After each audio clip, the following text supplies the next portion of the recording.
danes sem drugič, toliko let kasneje. Prvič sem bila pa na začetku 90-ih, recimo 93 ali pa 94, ker sem glih končala vse te lutkovne šole in me je sem povabil en lutkar, ki je tukaj, Andrej Žibert, naj mu pomagam z dogodkom, ki so imeli Drinkersi prvi koncert. In ta pevec nikoli ni vedel, kako naj zdaj on na odru, kaj in kako. In ko sem sem prišla, je bilo še dosti bolj razsut. Mislim, zdajle je že krasno.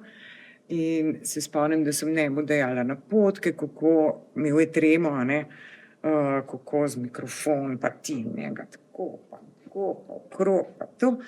Pol sem pa tlele okrog hodila, pa sem najdla neke črke iz stiroporja, ogromne, ala srečno novo leto, pa še kaj, pa še kaj.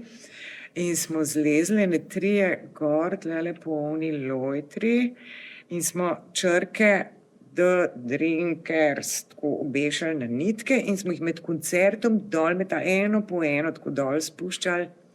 In to je bilo čisto noro, polna dvorana, vse je bilo v redu, sam dol si nismo več upali lesti sred koncerta, ker je bilo temno in takole strmo. Tega se spomnim, no. Danes, ko sem prišla, spet sem rekla, to dvorano pa poznam točno po temle mostu. To je to.